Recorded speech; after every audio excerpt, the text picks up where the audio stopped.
All right, everybody knows while we're here, we do need to get the meeting started. Looking forward to it. And let's go ahead and do call the meeting to order and take roll call.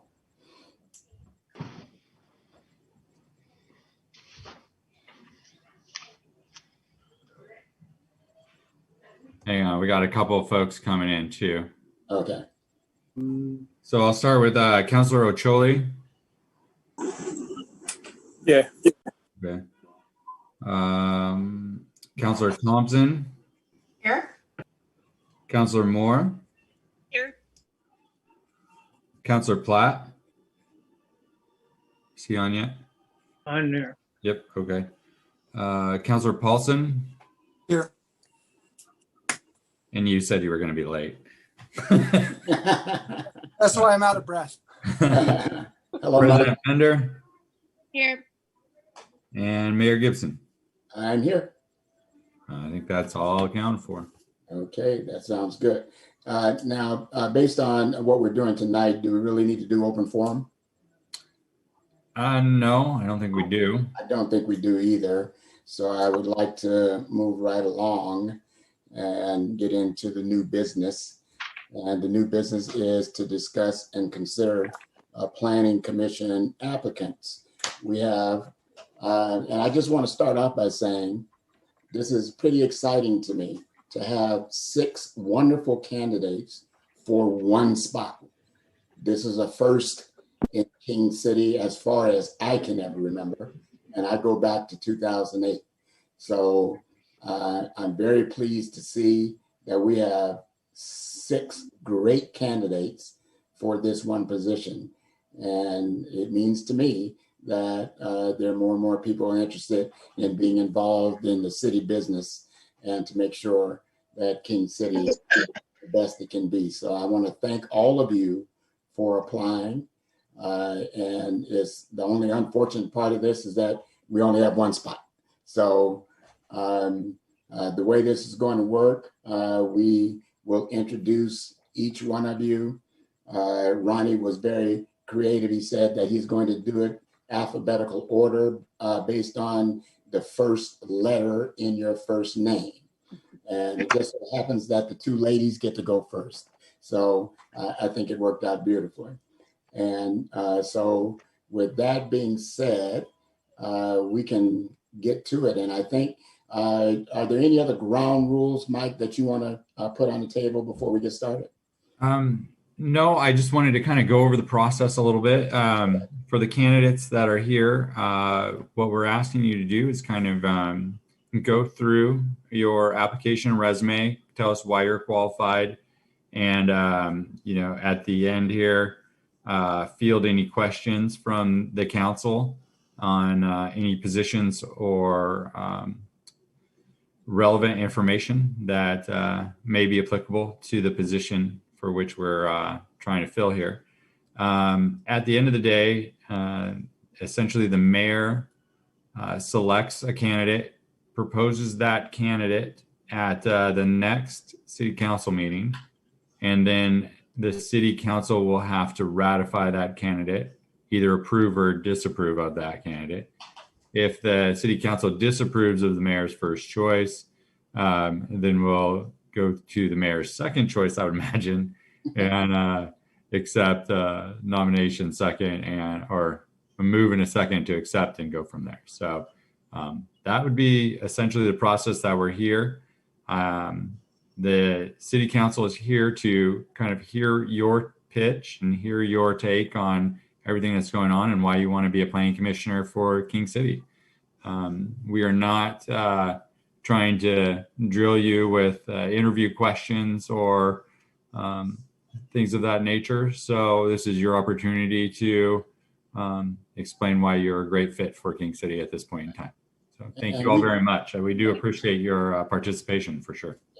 And just to expand a little bit, we do want to hear from you, and we will probably have a few questions, and we'll just kind of go around the horn and see if any councilors have a question.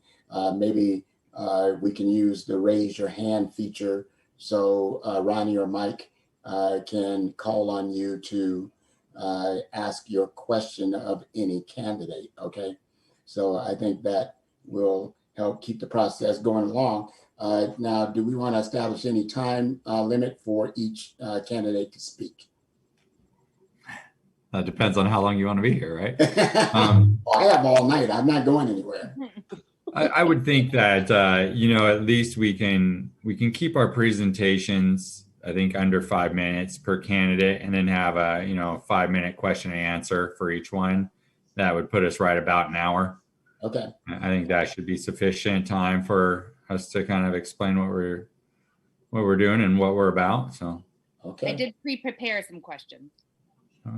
Okay. I figured there would be some questions from the council members. That's for sure. And I would expect there to be. So Ronnie, can you be the timekeeper and keep us on track? All right. So any questions from the council before we get started? Okay, so I'm pleased to announce that Gretchen is first up. So Gretchen, welcome, and good evening. As all of you know, I am Gretchen Beener. I sat on the council. Recording in progress. I sat on the council for 4 years. I just went off council at the end of 2020. I have been an activist since the late 70s, sitting on a neighborhood association, area citizen coalitions, city committees, chaired several committees. I've sat on 2 different planning commissions, one in Tigard and one in King City.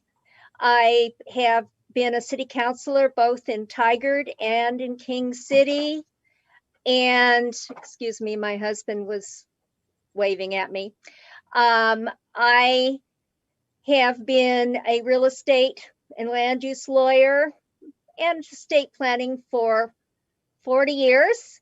I have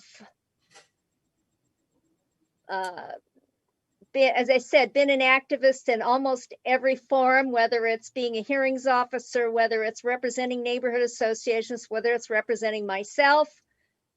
And why do I want this position? Well, I'm very interested in the development, what's going to happen in the future of King City. I was involved in working on the urban growth area development in Tigard when I was on the Tigard Council. I would like to bring that experience along with Planning Commission experience to this process and participate on the Planning Commission. I think this is an incredibly important project that the city is just at the beginning of, and it's going to be in a very exciting couple of years while the city goes through the entire master planning process. If anybody has any questions, I think my resume sort of outlined my position. Okay, Gretchen, I appreciate it very much. Okay, let's open up to any questions that anyone has. Mayor, I'm wondering if we could do all the questions at the end after we've heard from everybody. Well, one at a time. Rather than coming back, I think we can just keep it like we said. We'll keep it under time, but I would really like to, while we have the candidates' attention, and to do it now, if you don't mind. All right. Questions for Gretchen?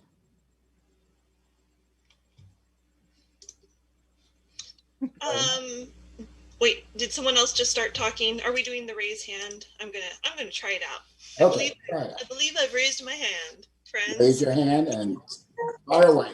Hi, Kate. Hi. Go ahead. Well, I know I have to lower. Go ahead. For doing that for me, or Mike, one of the two of you. So Gretchen, I have just started in the past year learning a little bit about the CPO4K organization. And I am wondering how, whoops, I lost your video. Hi. I'm wondering how you would reconcile, if you were selected for the Planning Commission, that role and a Planning Commissioner role, as I believe there's a little bit of a conflict there. Well, as far as the master planning process is concerned, in the event that I was selected to be on the Planning Commission, I would recuse myself from any discussion of the matter at the CPO. I am not a chairperson. I'm on the steering committee, but basically what the steering committee does is set up the agenda for the meetings. It doesn't get involved in the policy making issues. Unfortunately, I was unable to participate in the last steering committee meeting that they had due to technical difficulties. But no, I have in the past been involved in projects where I've had to recuse myself from discussion of specific issues. And I would make that clear at and before meetings. I had a client in the urban growth area in Tigard, and at the beginning of any meetings that had discussion, I made a point of saying I have a client in the area who obviously is interested in what happens, so that the public was aware of what was going on. I hope that answers your question. I think so. If I have a follow-up, I will raise my hand again. Okay, thank you. Thank you, Kate. Anyone else?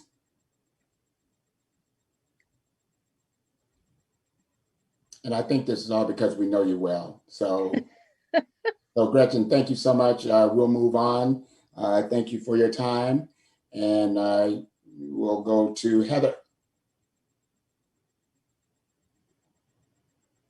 Okay, there we go. Hi all. My name's Heather Wakeham. I'm a recent resident of King City. In April, it'll be our second year here. I'm a police officer in the city of Tigard, just up the street.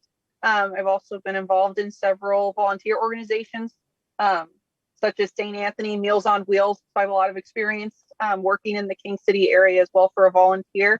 I'm also hoping to start a couple other organizations. One of them is our 19A project, which was supposed to be last year, which was the centennial for the 19th Amendment, that unfortunately got a little pushed to 101st anniversary for this year is what we're hoping. One of the reasons that I was hoping to join the planning committee is I know that there's about to be a lot of growth. And what I was hoping to do is help be a voice to steer it towards making sure that we are paying attention to the great resources that we have, including the Tualatin River and expanding that service, and also a lot of the green areas that we have in King City, and making sure that we get to incorporate that with our growth. I'm also really excited about obviously pushing Fisher Road up to Beef Bend and making sure that those areas are accessible and walkable to all of our neighbors in the city, including those with some physical disabilities, and making sure that those sidewalks are available. So that's kind of my main thing. I know that's kind of short and sweet, but that's kind of what I'm hoping to make sure a voice gets put in place for, since we already have such a great plan of what we're doing. So that's it. All right. Thank you, Heather. Appreciate it very much. It's good to see you. Let's open it up to questions. Anyone? This is Jamie. I have a question, and I don't see how do I push the hand raise function?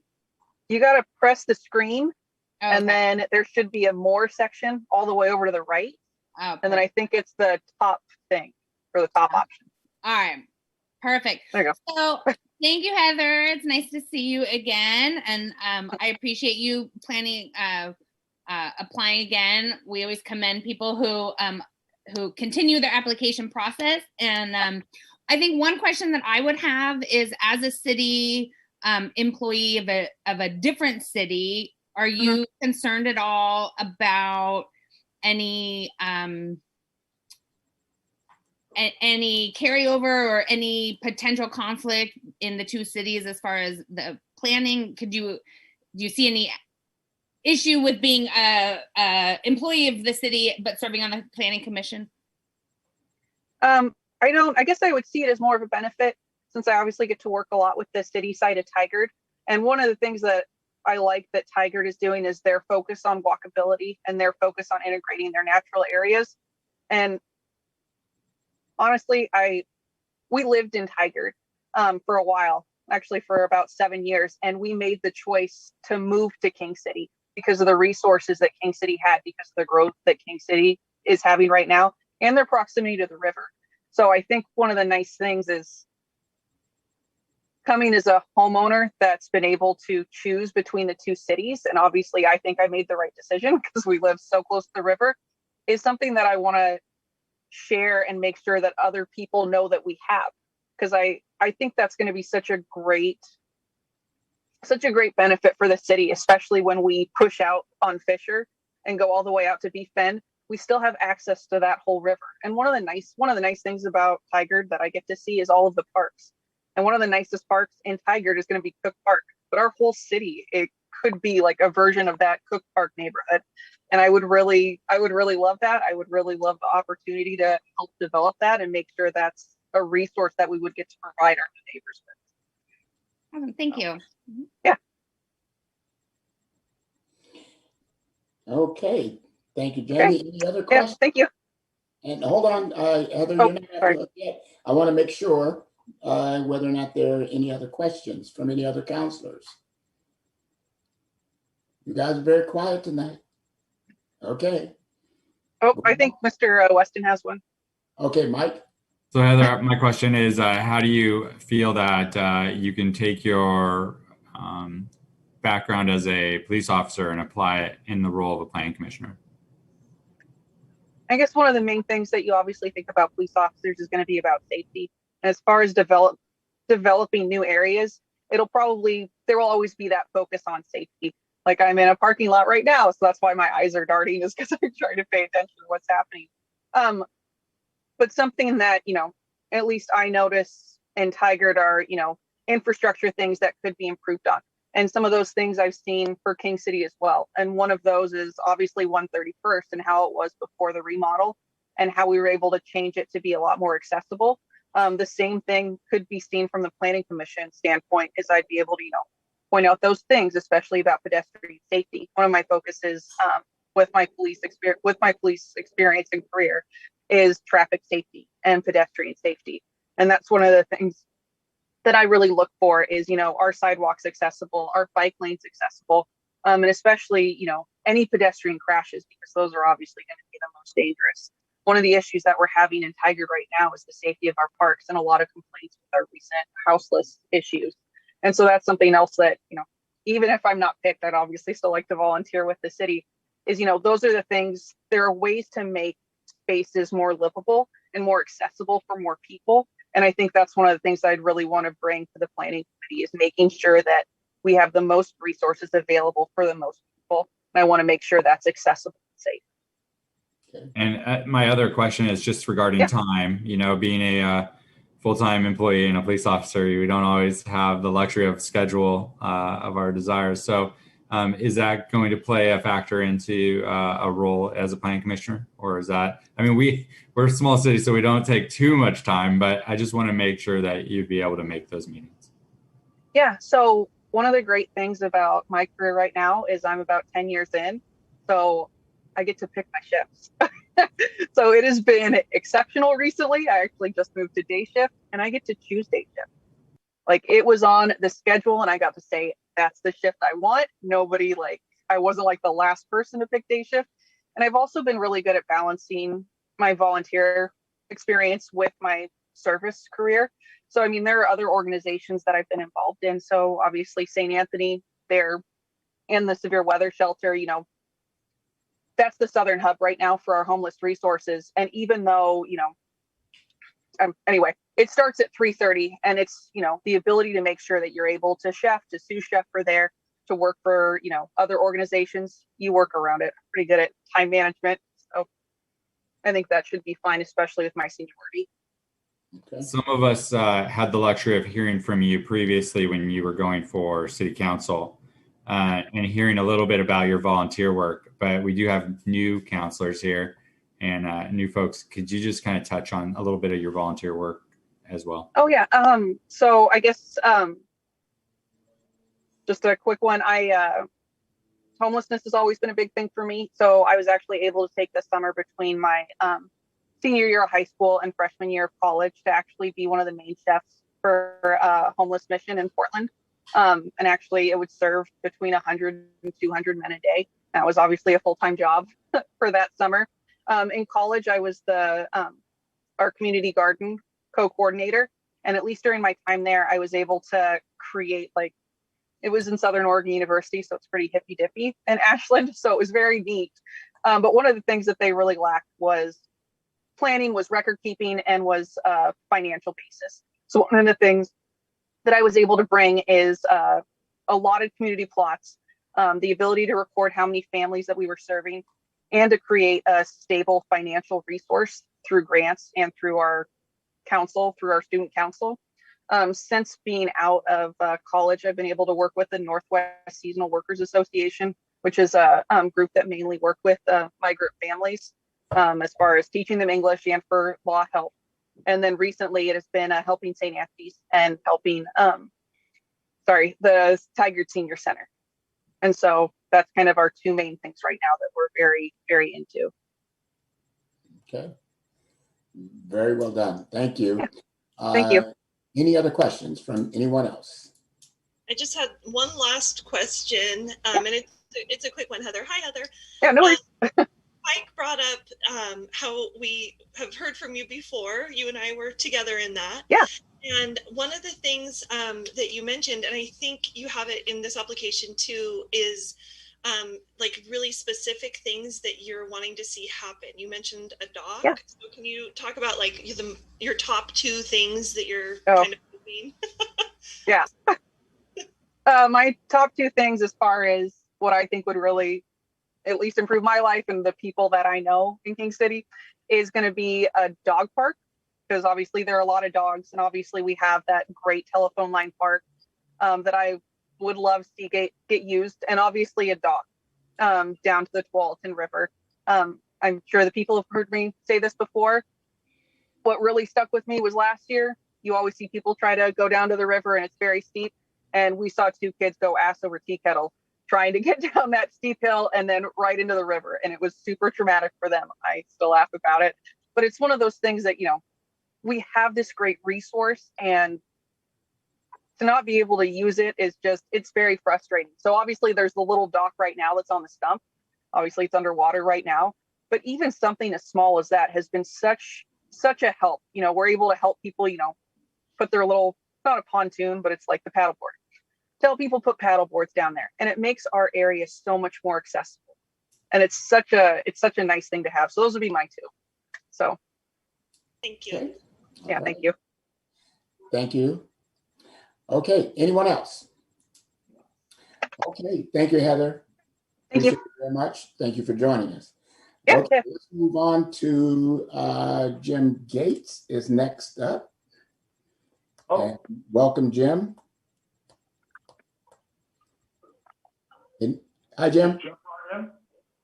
Okay. Yeah, we can hear you. Okay. My name is Jim Gates. I've lived here in King City for 31 years now, and I was born and raised in a city that you may be familiar with, River Grove, and I lived on the Tualatin River for 21 years. I retired in 2015 from Intel. I was an engineer, and in the last 20 years, I was a project manager there. And so I served on the Planning Commission, I believe, for a couple of years, and then I served, I think it was 4 to 6 years on the City Council back in the 08 area when Ken was just a rookie. We were on together. Yes. I'm doing I've always had this dream of someday subdividing my property. I have 1.4 acres over here, and I was always waiting till kind of always planned for kind of two careers, the engineering side, and then my real love was just being able to finally do this subdevelopment here. I'm got approval for 11 townhomes, and they're going to be they're going to be with elevators. They're going to be, some of you have seen some of the plans, but they are going to be 3 stories with elevators. And I'm trying to meet the needs of the people that don't have mobility issues that would want to come in to King City. These are going to be, very nice units that we're putting in, and ride your golf cart to golf courses. You don't want to pitch and all that. And I plan to, in the 11th unit, I plan to live in the, some of these units will have ADUs, so we're trying to satisfy, the needs of the community and have extra residents, hit the density goals that we're after. And so I still plan to, when I'm done with the development, I still plan to live here. I absolutely love the city. It's I have actually friends of mine now that are over 55. They're moving in, and they was all King City. Now that you can't be join them, they're living here too, and they love it as well. And I've spent a ton of time with the municipal codes, reviewing those, going through those, making sure I adhere to those, following all those codes, and I'm pretty intimately familiar with those. And I remember back in 05, the comprehensive plan, the codes hadn't been really updated. In fact, there's still some hand drawings in there. I go across many times. One hand sketch that was in there to show about setbacks or something. And I've always looked forward to hopefully being involved in the comprehensive plan as it gets updated and new municipal codes, and just adjusting those based on learnings of the past. For instance, one example is my units are 20 feet wide, and there's this glazing requirement. It required 20 foot of glazing in the home, and when you get to a pretty narrow house, it's really difficult to get that glazing in there. But I was able to do it. But basically, if it was any thinner, I could not have met the requirements. So you kind of imposed a restriction there of width just because of that one glazing requirement. And I'm excited about the expansion of Roy Rogers, and I love looking at plans and some developments. And I'm here by the Tuolumne River, and I was instrumental in being a part of the planning of the community park, and that's turned out to be a very successful park. And I would just have to agree with Heather. I mean, having a dock on the Tuolumne just would be super cool. I had a dock on the Tuolumne River when I grew up, and that's a great idea, Heather. And whoever gets picked, I look forward to hopefully pushing for that a little bit. So I'm very, very familiar with past engineer. I'm a program manager. I was big on the road planning initiative we put together to look at the conditions of the road and prioritize which roads got improved, and big cost analysis. And I had a future growth analysis on an Excel wizard. I guess I love Excel. That makes me kind of a nerd. I just want to be involved. And now that I'm retired, I retired in excuse me? 1 minute reminder. Okay. And then I retired in 2015. So now I have time, and I ended up leaving the council because I was just too busy with work. But I always wanted to come back, and here I am. And I'd love to be able to serve this fine city. Okay. All right. Thank you, Jim. All right. We're going to open it up to questions. Anyone? Mike? Got to figure out how to unmute. So Jim, can you just tell us a little, you were talking a little bit about your development down there, Ponderosa Pines. Is that your retirement career, or is it just a part-time gig, or what, besides being retired right now, would you classify yourself as a developer as well? My definition, pretty much, I guess I'm a developer since it's my development. but I have time during the day, completely open schedule as to being able to attend meetings and get involved and maybe take on some projects that I could do the research on and present to the planning commission or council, whatever it may be.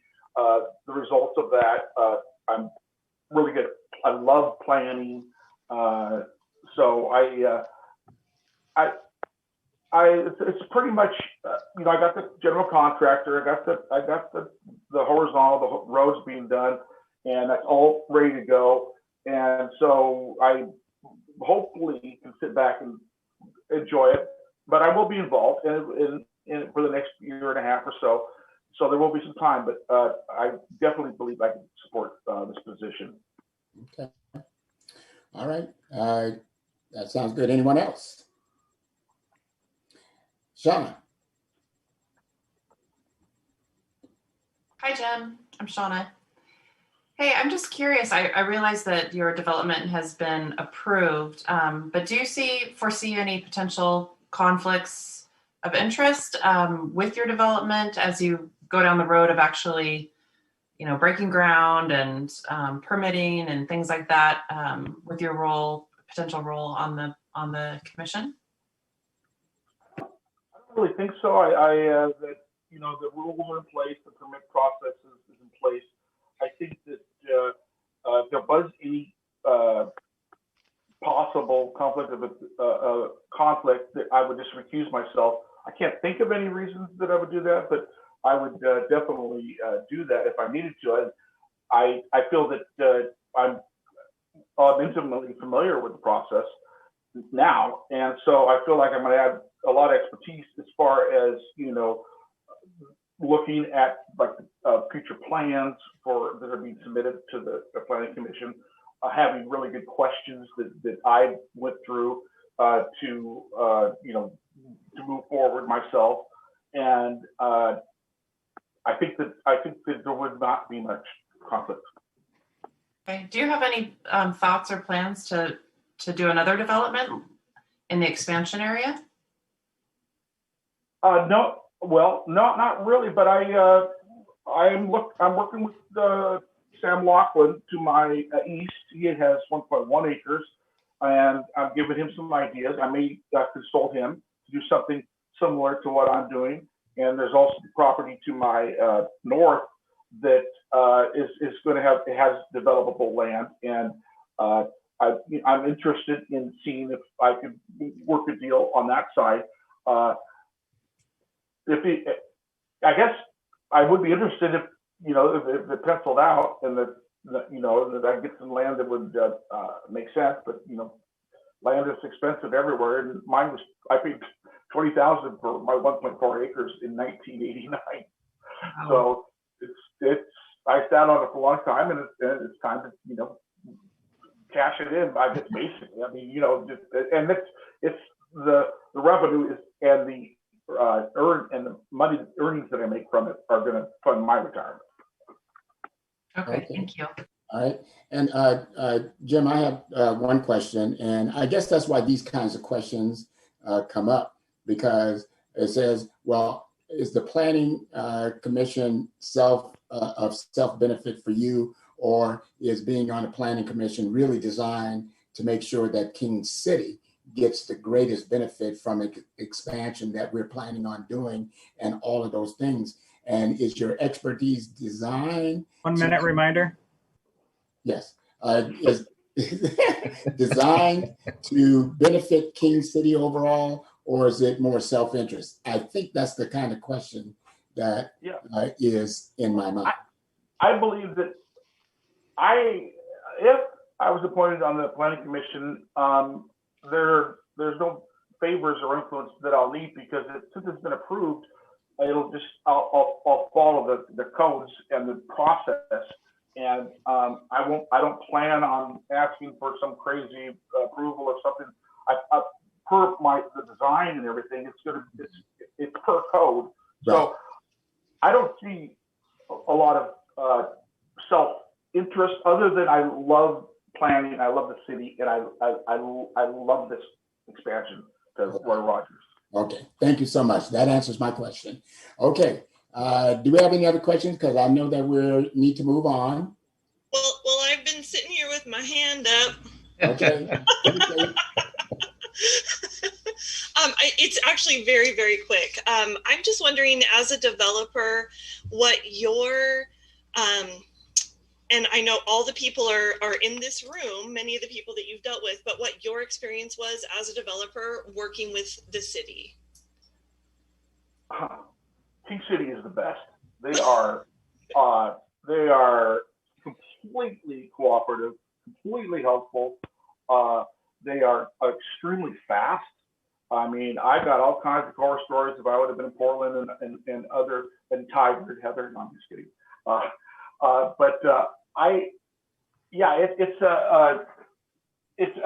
really look forward to it, and it went pretty smoothly. I had some, I had to go through the appeal deal and get the people that were gonna take me to Luba. I had to go through all of that, and so I understand that process. But I brag so much about. I mean, when I have these general contractors I was working with, they said, "Well, how long did it take?" They told me 6 months to get through because they were used to all these other jurisdictions. I said, no, it's like 2 months. Yeah. And I was right. And King City's awesome. Okay. All right.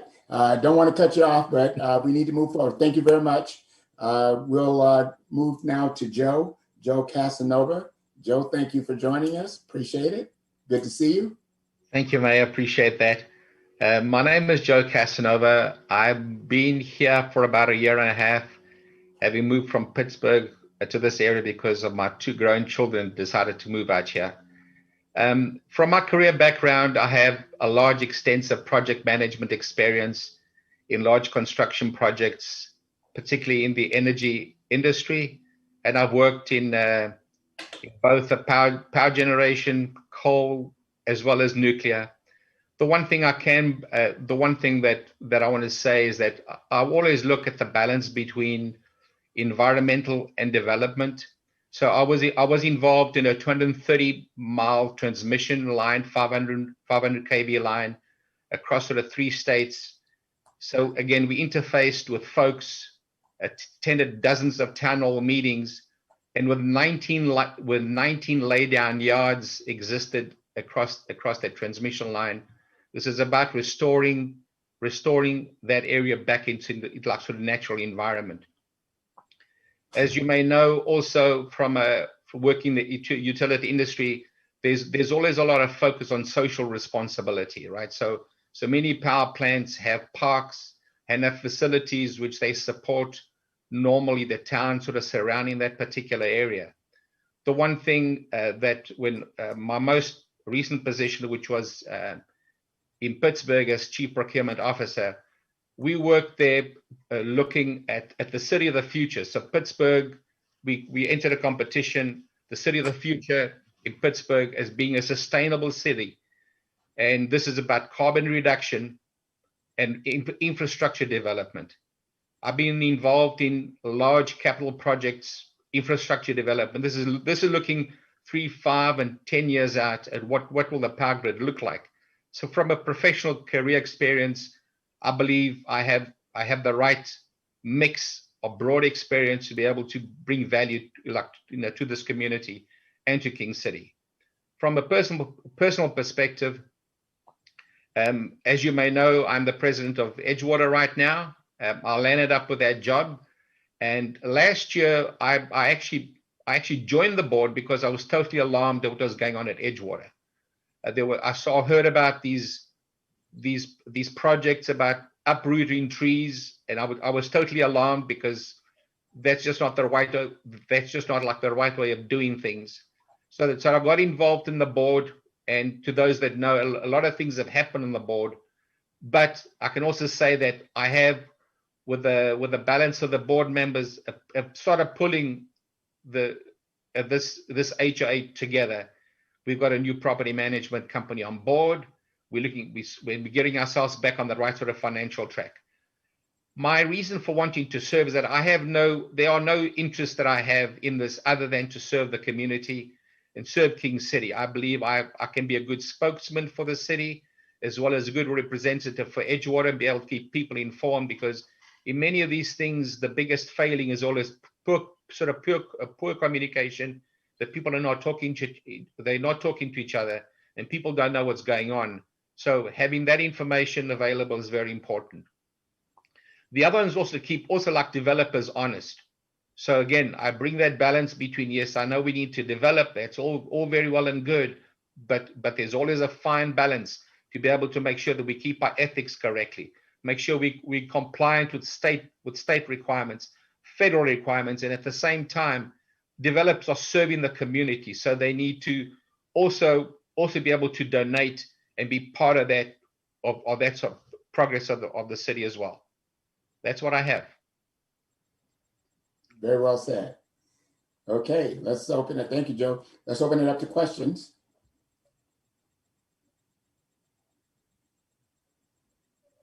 I would raise my hand. I just haven't figured out, but it looks like Kate and Shauna have their hands up already. Okay. Hi, Mike. Go ahead, Mike. You might as well go. All right. So, Joe, your experience, you mentioned you were an engineer on pipeline and power plant transmission lines. Did I hear that correctly? Yes, I've done both. I've done both transmission line, but also critical infrastructure development. This is distribution, transmission, and sort of substations.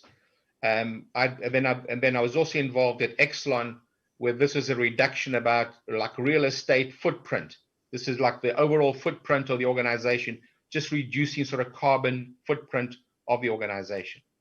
Okay, and then you don't have any time constraint problems or anything else like that? Are you retired now? And so at this point in time, no. I was retired in September 30th, so I'm into my sort of 5th month of like retiring or being retired. So I can totally like dedicate myself to this.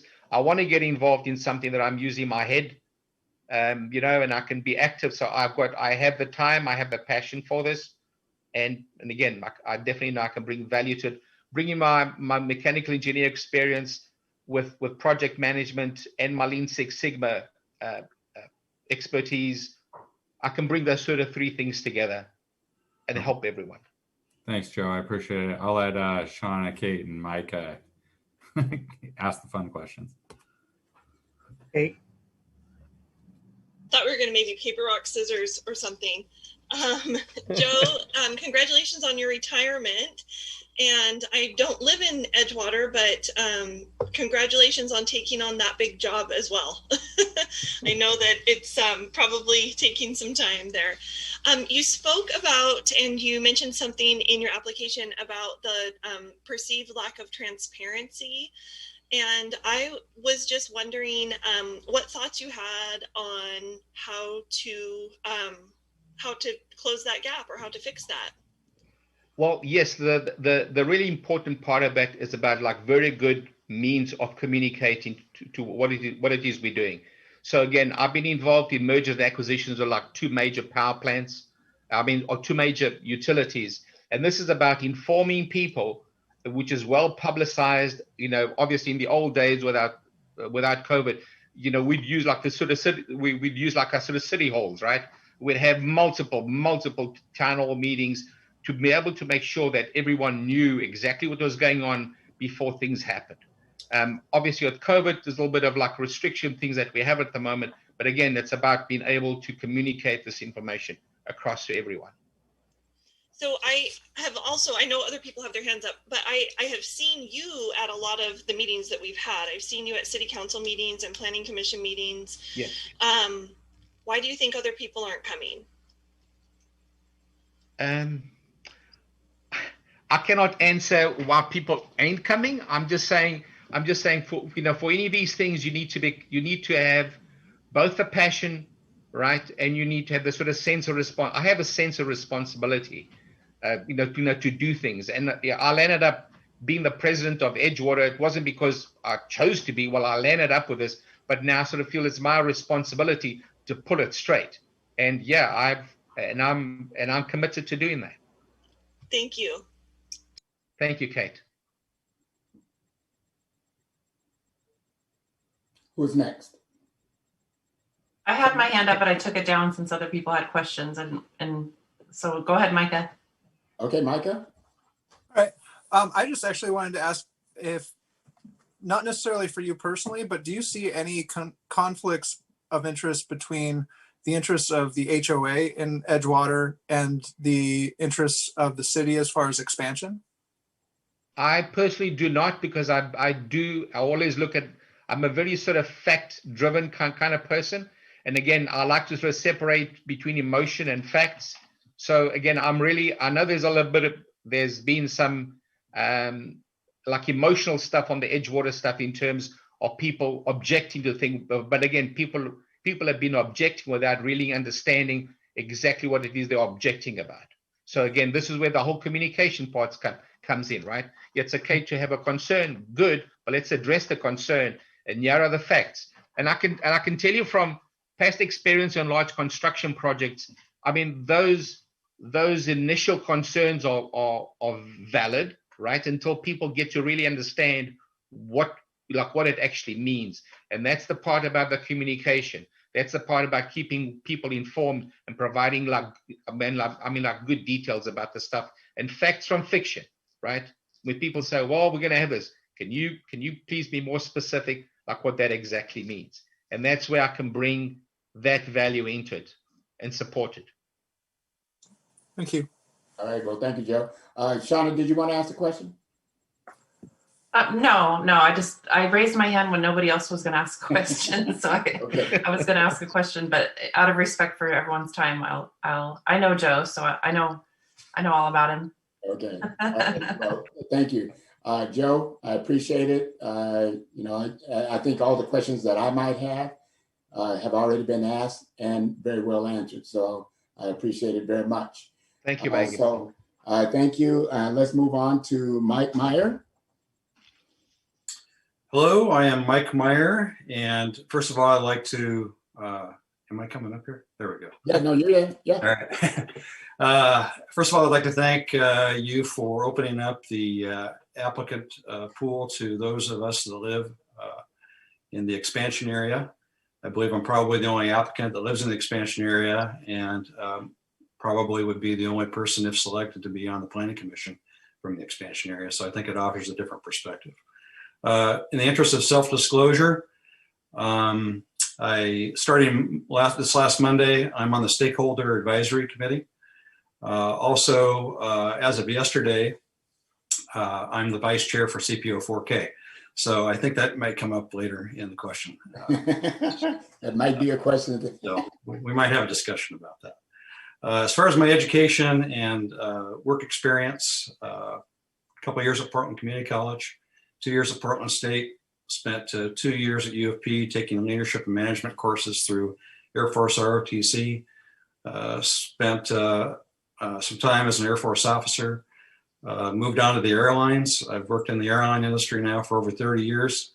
I didn't supply a resume because I didn't think you really cared about my aircraft types, the number of hours and where I've flown, that sort of thing. But if you're interested. Well, I am, because I'm a United guy too. Okay, well, that's who I work for. Currently on long-term disability. I had triple bypass a little over a year ago. So I'm on long-term disability. I can go back at any time at my option. I'm still on the seniority list. I'm 57. I can work to 65 in the airline industry. And I may return at some point, but right now with COVID and the state of the airline industry, I have no incentive to return at this time. So I do have time to spend on this endeavor. See, other job experience, or let's see, I guess that's pretty much it. As far as my volunteer experience, been contributing to the CPO for the last 20 years, been on the steering committee on and off, always participated, as a member of the community in that process, which has been very valuable. A lot of good things come out of the CPO. And so that's been great. I was on the Portland Airport Land Use Advisory Committee as a Washington County representative. And that's pretty much the extent of my volunteer work or things that I've done community-wise.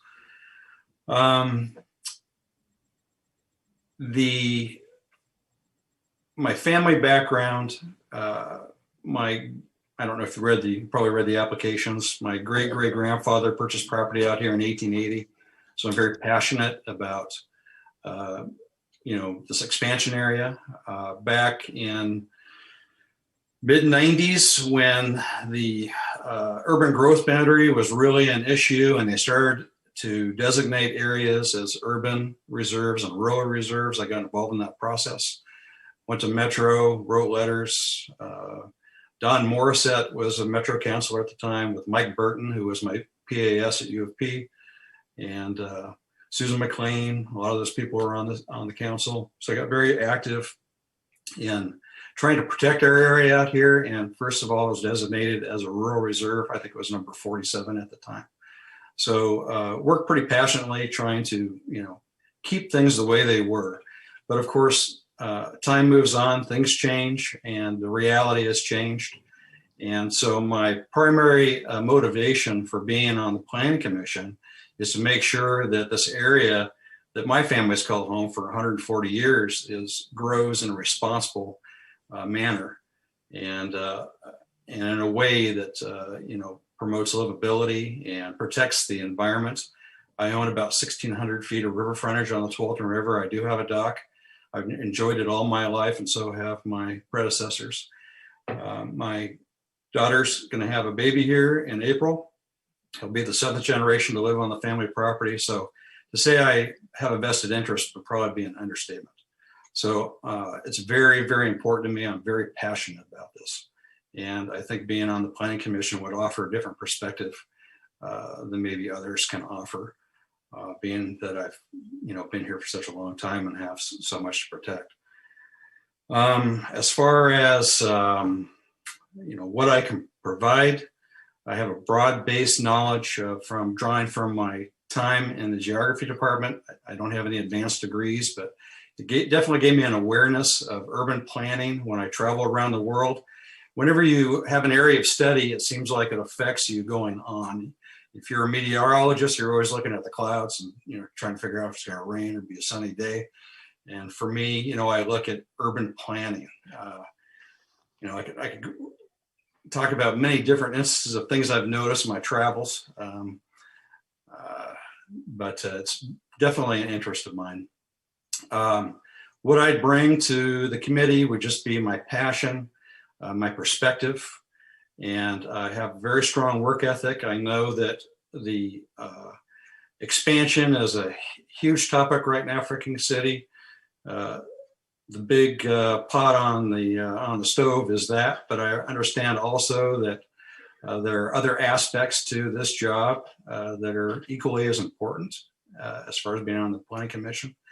And hopefully, I can work with the others in a collaborative way with a different perspective. And I know that there's a lot going on, and I don't have the experience to know exactly what the Planning Commissioner job would entail when it comes to the transportation system plan and how that interacts with the master plan and this House Bill 2001 and how all that incorporates into the comprehensive plan and the community development code. I know that there's a lot of moving parts, and I'm interested in diving deep into that, learning about it, and helping out how I can. The end. Thanks, Mike. Appreciate that. I think the mayor's a little preoccupied, so we'll open it up for questions at this point in time. Yeah, I'm back. All right. I have a question. Go ahead. Hi, Mike. Hi. Welcome. Congratulations on your newest, soon-to-be grandbaby. So I've always appreciated the respect and thoughtfulness that you bring in discussing kind of the expansion plans and how it affects your extremely long rooted, historically rooted property in the region.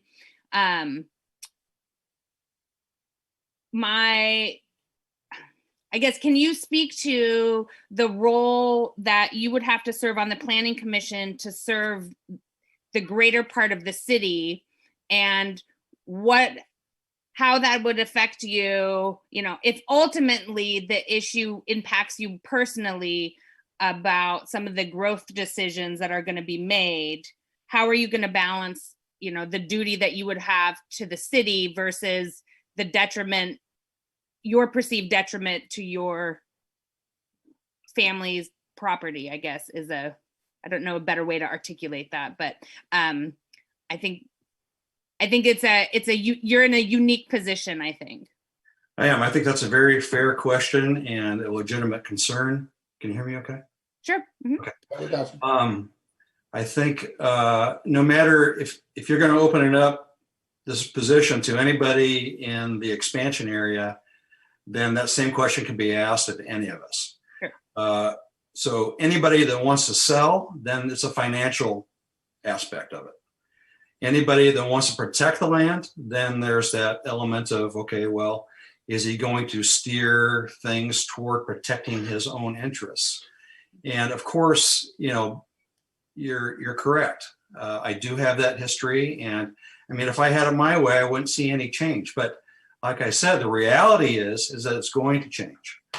And because it's going to change, I think that perspective is very important, that you understand that there's established communities here and that we want to see things grow and change in a very responsible and well thought out manner.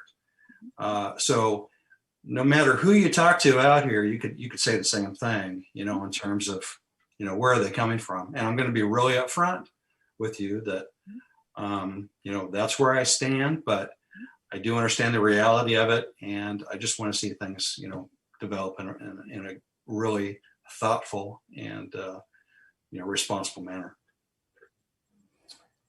Thank you. I appreciate the candor. Okay, so we took a couple of hands down, but it was Smart and then Micah. Okay. Yeah, he answered my question. Thank you, Jamie. Thank you, Mike, for the answer. And that I had the same thing. I think he addressed my question with his answer to Jamie. I have Kate Moore. Hi, Mike. I want to echo what Jamie has said too. I've appreciated your input on anything that I've heard your input on. You've mentioned a couple of times that you are committed to making sure that the growth happens in a responsible manner. And I just am wondering what that looks like for you. And I will preface that by saying that's what we all want. And I'm just wondering what that looks like for you. Well, I mean, there's a lot of constraints, right, on the planning process, metro constraints. And some of those things, like King City is required to establish 3,300 new homes. What does that look like in terms of housing types and densities? Where are you going to put those housing types and densities? Are you going to put them next to Tualatin River, or are you going to put them along Beef Bend Road? Or are you going to put them over on the Roy Rogers side? How does the transportation aspect of that, how does that coordinate with your housing types and densities? I would like to see a gradual density increase from the environmentally sensitive areas towards, say, Beef Bend Road, the river to Beef Bend Road.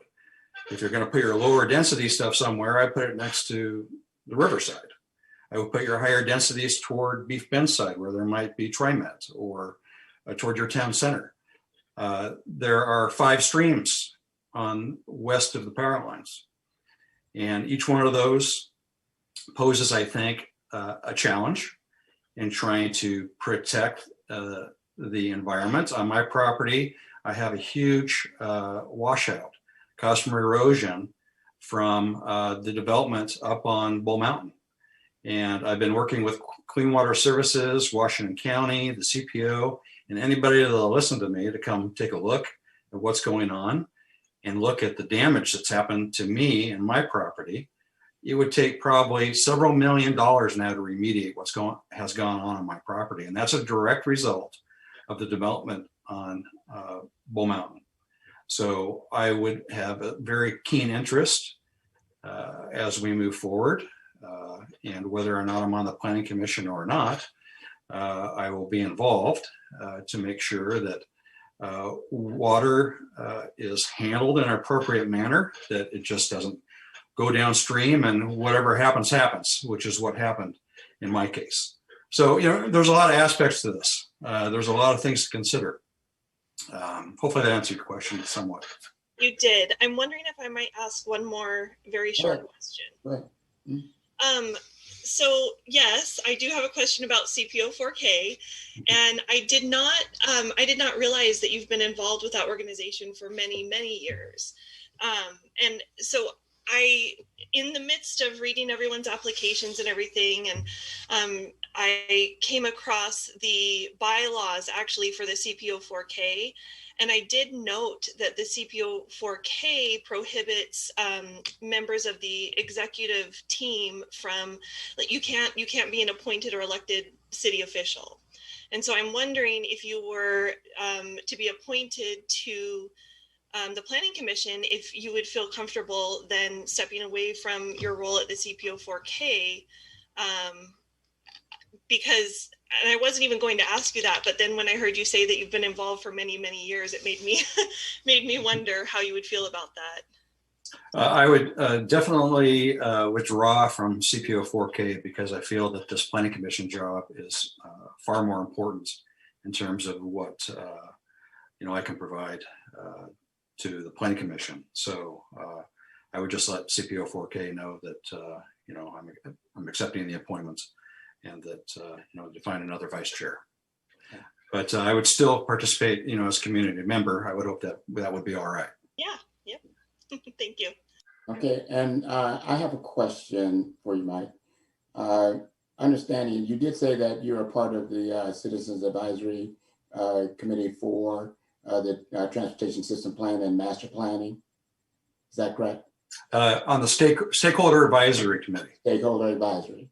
When you compare being involved in that part of the process with all the concerns that you have regarding the expansion and all of these technical things that affect your property and all that, how do you compare your time spent on that as opposed to being on the Planning Commission? Kind of talk to me about that, because I think both are very important, but how do you see those two things? So can I ask a question then? So would I have to choose between the two? No, I'm not asking that. I just want okay. your opinion. Okay. Well, I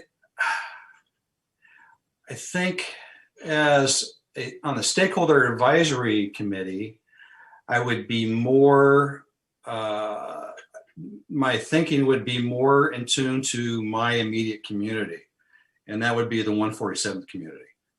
And I think the impacts to our community, but I think that the responsibilities kind of overlap because you're pretty knee deep, I think, on the Stakeholder Advisory Committee in the master plan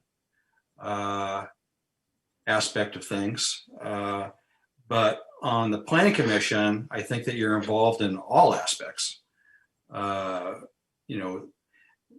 think, not knowing the exact duties of the job, but I think you're more in tune to what's going on with the TSP, maybe what's going on with the TAC. See, these are the things I don't know, but I think it's more encompassing being on the Planning Commission. And of course, there's other duties as well. I'm not sure if I answered your question or not. Okay, I think you did. And then final question. So what's your vision of King City moving forward? Where do you think King City what direction do we need to go in terms of meeting the needs? We have House Bill 2003-2001 that is designed to provide the housing. We have growth opportunities. We have an idea that we need to have more amenities within the city where people can shop and bike and eat and all of those things. What's your vision of King City as the future? Well, the vision of King City is pretty limited because you have the geographic constraints and you have the border constraints. So beef Road being the north barrier, Tualatin River being the south, and Roy Rogers being the west, that's as big as King City is going to get. You know, Yeah, that's 500 acres. So yeah, right. That's 528 with about 300 for development. So that's the vision for King City. That's as big as it's going to get. Okay, and I'm not necessarily talking about size, but I'm talking. No, but I guess what I'm getting to is there's no more opportunity to like change things or do things different later, right? You have to plan. This is going to be King City. Those are the limits. There's no opportunity to move out and do something different at a later time. So it's really important that you get it right first time. You get it right now. Yeah, that's really what we're after. Yeah. So I mean, it's a monumental time period for King City because this is it. Mr. Mayor, we're going on 11 minutes. Okay. All right. Thank you, Mike. I appreciate it. We'll move on to any other questions, or if not, we'll move on to Smith. I have one, Ken, and I realize we're over on time, Ronnie, but I think this, I'm just going to kind of, I think Jamie asked the question, but I just would like a little clarity, Mike. Do you feel that you can separate yourself from like your personal interest in your property for like the greater good of the community or the future vision of the city and the folks that are here? Are you going to be able to look at that subjectively and kind of separate your personal interest from that? Well, I would hope that I could. You got seven members on the Planning Commission. If you decided to appoint me, you'd have one from this side of the power lines. And once again, I don't know that you're going to find anybody over here that either has a financial incentive or has an incentive to protect. So if you want a different perspective, if you want kind of somebody thinking differently than maybe somebody on the other side of the power lines, the other side of the tracks, then I think that, I offer that perspective. And I would, of course, do my best to be as impartial and fair and to offer, my opinions when I get on these forums. I'm not afraid to, ask the questions and, maybe stir the pot a little bit just to, to encourage debate and discussion. I think you get a better product out of that process. Thanks, Mike. I concur. Thanks. Okay. Thank you so much. Thank you, Mike. All right, let's move on to Smith. Smith, are you there? Hi, how are you? I am here. Okay. I'm good. How are you? I'm doing good. Good to see you. Likewise. Still awake. Good to go. A little bit of background. My name is Smith Siramoskal. I am a transplant from the Chicago area about 16 years ago, and I've been in the Edgewater area ever since I've been here. So one of the first houses to go in, I've seen this area kind of explode. I've seen the traffic volumes go up firsthand. As a shout out to Mike Meyer, I am a United Million Miler, halfway to my 2 million. So been 1K for ages. Up until COVID shut everything down. To answer a question I heard asked for somebody else, my two biggest wants on the leisure side, a dock. So thankfully, whoever did that little mini dock, awesome. That was pretty cool. And bike connectivity, especially some way to get across 99W in a safer fashion than over at the light at Durham. I'm an avid cyclist. I'm an avid kayaker, so I spend a lot of time on the Tualatin River. On the work side, I work downtown. My wife and I both work downtown. So if I had a wish list for the work side of things, it's to fix 99W and to provide better connectivity to and from the bus stops. Because one way or another, if you ride in transit downtown, you're gonna have to cross 99W. And I think we've all come to realize exactly how badly that intersection or that roadway really needs that kind of help. Professional qualifications. I lead HDR's traffic practice in the state of Oregon, so I have 25 engineers that report to me, and I am the company lead for innovative intersection design and analysis. My group specializes in developing solutions that benefit all modes, so not just transit, bikes, peds. We try to figure out how to make things better for everybody. And the scale of my work runs everything from single intersections in isolation to multi-billion-dollar interstate reconstructions. And that means that we deal a lot with the MEPA process, everything from minor categorical exclusions for limited right-of-way takes all the way to full-blown multi-million-dollar environmental assessments. And I've worked on transportation master plans for small communities. I've worked on them for entire statewide regions, for metropolitan areas. And as a side note, one thing that I cannot put in my resume, but I can say it and tell you guys, it's between you, me, and the wall. But also worked on the transportation master plan for Walt Disney World for their expansion for the Star Wars Galaxy's Edge a couple of years back. So I've been on all sides of public involvement for infrastructure improvements. I've been that guy in the audience that you would wish shut up. I've been the person that stands up in front of 100 people serving as target practice for a project that nobody likes. So I can see all sides, and I understand that there's a line that you have to walk sometimes in order to get things done. And I know that there's not always a great way to make everybody happy, but there is a greater good, and that's what you really need to try to do. And as an engineer, that's basically my job. Speaking of engineer, as an engineer, I can help vet the work that the consultants that the city hires, or that the county hires, or the state DOT hires, that put together the assessments that justify or preclude developments and mitigations and things of that nature. I've been doing this long enough that I know where the common mistakes are, and I also know where less reputable consultants for commercial developers I know what buttons to push and where those hidden levers are, where they can tweak the analyses in their favor. And I've seen that firsthand in places not terribly far from here. I understand that growth is unavoidable. It's inevitable, really, but it's not a bad thing if it's well thought out and it's well considered. And as I think Mike and a number of other people have said, like, this is the time with this transportation master plan and system plan work. This is your shot to get it right. If this doesn't go well, everything else is locked in place from here on out. Every development that comes in, their access to the local network, to the citywide network, this is where all that gets established. How connected bicycles and active transportation is from east to west, all of that gets settled in the next year or so. So it's critical that we do things right. And because of my day job, I have access to a lot of technical resources, and I have connections to the technical staff at local agencies, from the cities to the counties, all the way up to the state DOT, that we would need to coordinate with projects inside and outside of the project limits. Because even though this is the King City Planning Commission position, the stuff that happens just over the line, over the imaginary line that serves as borders, those have significant impacts on us. Somebody else dropping the ball on mitigation of drainage has an impact on us.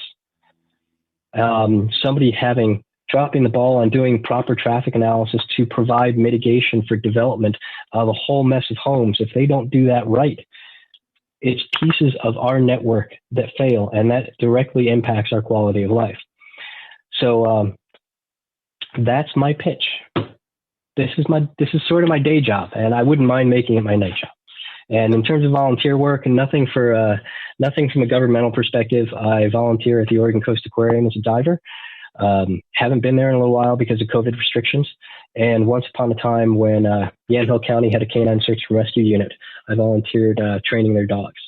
And that was a lot of fun. I got to play a corpse and sit on the bottom of a lake. So, open season. Gun silence. I will. Why are you pointing at me? I was muted. Go ahead, Jen. Oh, no, go ahead. I didn't see you, Mayor. No, I was opening it up to questions. I wasn't asking. Oh, okay. Sorry. Smith, welcome. Welcome back.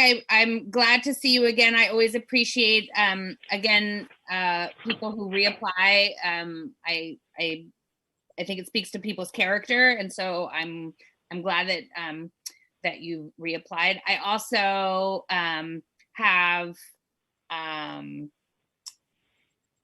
I've welcomed your thoughtful input in the discussions that we've had in council, and I think it's safe to say that some of your criticisms or maybe concerns have been laid out in a respectful manner, and I appreciate that. My question to you has to do with how qualified you are, in that if in your, how would I put this? If decisions are made or presented that wouldn't be how you would do it if it was your contract, right? Then and the rest of the planning commission or commissioners had a difference of opinion, how are you going to reconcile your professional frustrations that you might face with the service to a committee that has the constraints of the contract and the protocols that they have to follow? Well, at the end of the day, what I bring to the table, I think, is my professional opinion. And the quote unquote scientific answer is not the full answer. There are a whole host of different things that come into play when making decisions, because like it or not, everything is political to one degree or another. So there is an objective viewpoint, and there are a lot of subjective factors that go into that. And sometimes the technically correct answer is not one that's feasible. And that's something that I deal with on a regular basis. Okay. Thank you. Okay. Thank you. Anyone else? I have Kate. Hi, Smith. Thank you for Hello. being here. My question is really similar, but slightly adjacent to that, and it takes it a step farther. I'm wondering how you would actually support a decision that was made by the planning commission that you might have voted no on or you might not have agreed with. How would you support that publicly in your role as a planning commissioner? See, here's the thing. I would like to think in an ideal world, being part of a planning commission, you all bring input. Everybody brings input to the table. And to me, as long as people hear me out and they don't write off whatever information it is that I bring to the table, and I feel that that opinion has been accepted, respected, and you know what? If you go a different way, that's fine. I think where it gets challenging is when you are involved in a group, and I'm not saying that by any means that this would be one of them, but I've been part of other groups where you can tell the direction or the answer has already been predetermined.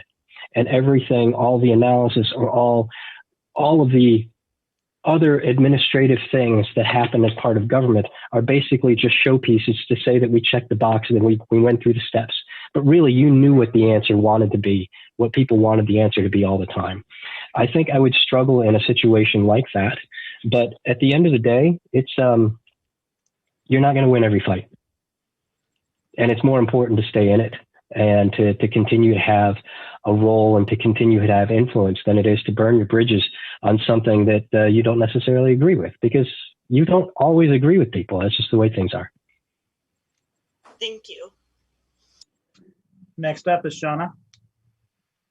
Hey, Smith. I'm curious Hi to there. hear more. Hi. What ideas do you have for connecting a walking and bike path over 99 or under 99? Do you have a vision? Because I would love to hear more about that.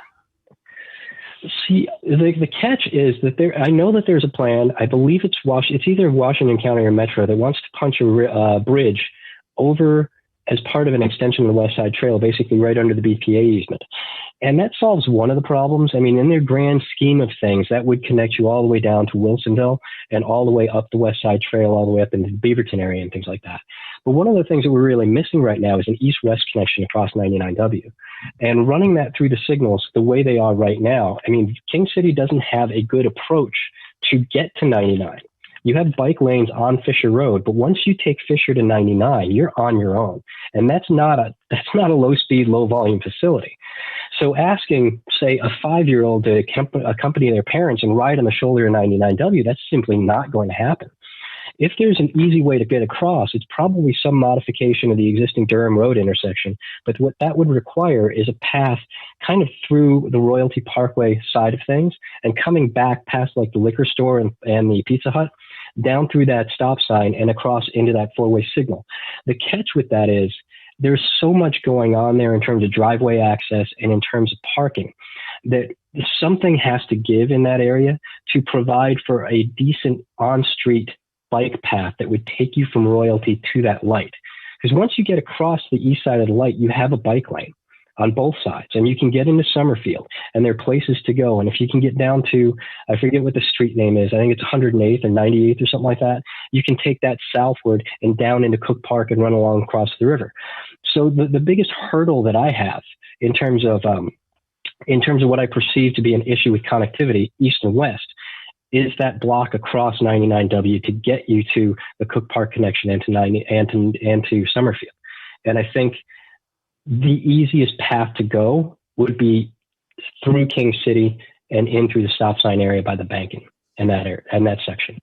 Have you thought about going under, like going along the river to connect to 108th, where that bike path ends that goes out to Cook Park? That would be I like that idea. I know the Tualatin River Keepers, there is some public land on the south side, on the southeast quadrant of that intersection, of that bridge rather, and there's some potential there to run all the way down to Juergens Park. And even if you ran along Juergens, that's a pretty decent roadway to kind of travel across. But once you get to the end of that, the fact that the river is there and the rail is there, the better connectivity into the Tualatin River Greenway as it extends underneath down to Best Buy and underneath I-5, all that's on the north side of the river, until you wind your way down and drop across at Tualatin Park. And there's no good connectivity between the south side of the river and Tualatin Park. So those are elements that are kind of out of our scope. And, you know, the best thing we can do is to work with Tiger to try to find a path underneath the bridge at 99W where it stands right now. But the catch is, that would involve land acquisition that I'm not sure anybody has the stomach for at this point. There's also that old, that historic pond on the northwest quadrant. It's kind of sitting there and hanging. I'm not even sure what the purpose of that thing is. I think it's stormwater retention before it releases into the river itself. And that presents an interesting obstacle. Based on my experience riding up and back and forth along the Fano Creek Trail, there are also elements of that trail that appear to be designed to be submerged for extended periods of time. And I rode it a couple hours ago, and good parts of it are still submerged. So it's going to be a question of right away and what the cheapest way is to get across. But I would love to be able in the future to ride all the way up to the north end of Fano Creek Trail and find some way to get all the way back down in our community. And use the park that we have as a great resource for a trailhead for bicycles, as a good place to kind of have a set dock, a developed dock and a facility to use what's now designated as a nationally important river. I mean, come on, that's right there in our backyard. How can we not have a dock for that? It's just great resource and a great opportunity to kind of boost just the quality of life for the people in and around this area. I'd love to be able to walk my kayak down from my garage down to the river, put in for a couple hours and go to town. So, there are a lot of things that I have in mind for kind of wish list for active transportation in and around the area. And I'm really hoping to have the opportunity to help kind of put that into practice. Okay, Thank you, son. Any other questions? Just one quick question.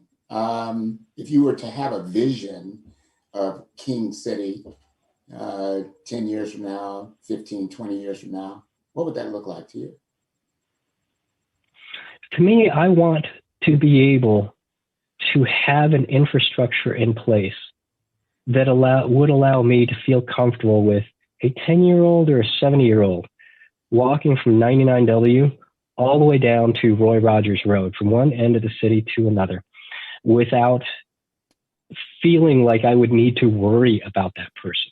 I mean, I know that the traditional way of thinking is to put bike lanes on street as a bike lane immediately adjacent to traffic.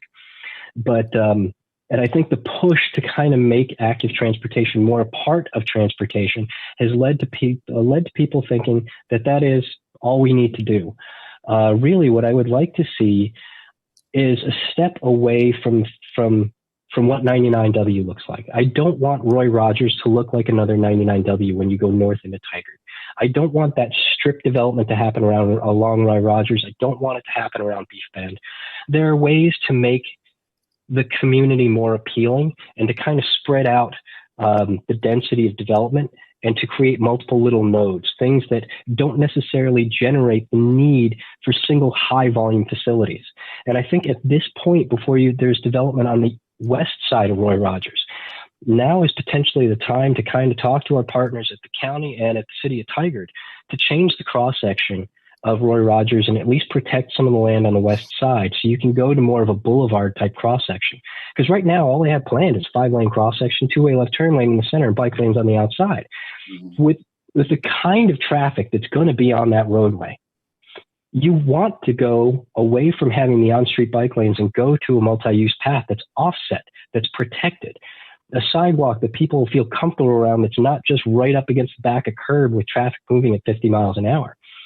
So really what I would like to see is, because of where we are, we're always going to be boxed in by 99W and Roy Rogers. And those are going to be regionally significant roads whose primary purpose is to serve capacity. And that's not a bad thing, because it's those roads that will basically be the basis for transit, because transit has to run in places where the density is high enough for TriMet to afford to run a bus line down there. They're never going to run one across Beef Bend.